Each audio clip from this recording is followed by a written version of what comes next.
I have been thinking about my past, how I grew up, people around me, and then I noticed all the women, especially the women who used to come and work at my house, like cleaning the house, or if you go out, the shopkeepers. And I realized that those women are leaders. They take care of their family. They're earning income for their families. And most of the times, or sometimes their husbands are actually not doing anything. They're drug addict, and these women go out and fight for their family. And so I was thinking that, but then why don't we pay attention to those type of leaders? We're always giving examples of CEO of a company or a startup who made big exit, but we don't pay attention to those leaders. And I think the reason is the status, because they don't have the status, or in other words, also education. But status and education is quite related, because they don't have the money, or they don't have the awareness or status to get that type of education.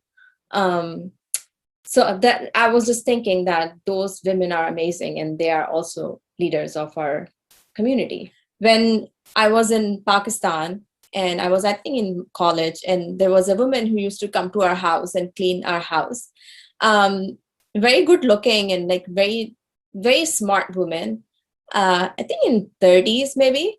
And then and she used to go to house and clean their house, and do cleaning. And I'm sure she used to observe what people have, like I don't know if you guys remember that we used to have a tape recorder or a CD player, and every house had it, and I think we also had it, and we used to listen to songs.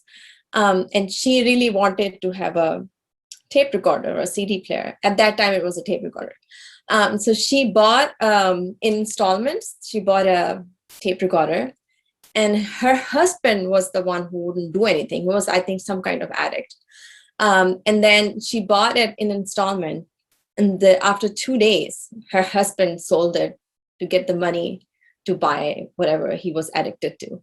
And she had to pay like installment for next 12 months. And that I can never forget that, when she came and told the story. And I knew, because she really wanted that tape recorder. So and she wasn't able to do anything. So that inspired me now, like when I'm thinking back, and I did this painting in which there are several women who are like, they have lips, but they don't have lips very obvious. So basically, they are the leaders, but they're silent leaders. They are taking care of their family. They are the women who are actually leading the whole society, basically. There's a whole society of those women. So that inspired me for this painting. But even now, I look at it like I'm in San Francisco Bay Area, and I see even here there are restaurants and shops who are owned by women. There are small businesses but owned by women. And I think restaurant business, I know one restaurant, it's in Los Angeles, and it's all owned by and run by a woman, and very very energetic women. And she's running it for like several years, but nobody knows her.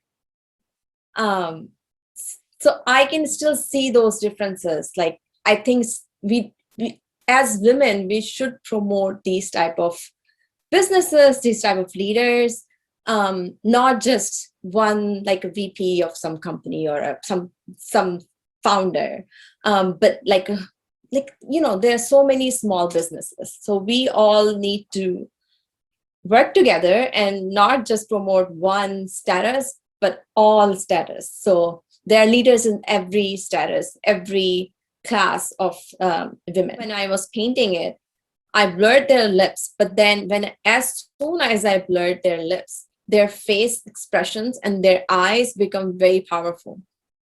And then I realized, okay, their eyes are so powerful because they're observing everything. They are seeing everything. It's just that, and they are contributing, they have feelings, but it's just that they are not being heard. They're not being recognized. So that was my thinking. And as soon as I blurred their lips, their eyes, and their expressions, I could feel they're coming to life. So we can learn a lot of skills and a lot of leadership qualities from these women. Very persistent, very determined, and hardworking, and they know what they're doing. They are raising their families. They know that the family depends on them, and so all these qualities we can learn from them. They have all these qualities you can find in some CEO of some company as well. How can we promote them? How can we? It's just the behavior changes that we have to look at them as respectfully. And also, just one example, like I'm a president of a nonprofit organization, and we do Women's Leadership Forum, and we highlight women in different areas, and we have always CEO of a company, or some professor or somebody scientist, and doctors and that.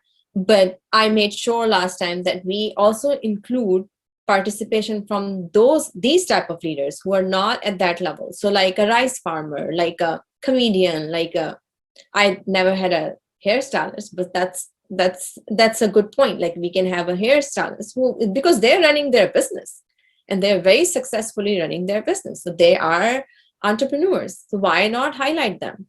So just highlighting them, learn from them, highlight them, and respect them. Don't think that because you are a higher status, they don't deserve that respect, or they're not your level. We all are same level. We have different roles, but we all are same level. We just have to believe that. Basically, we have to make them heroes, and that's how all of us will become heroes.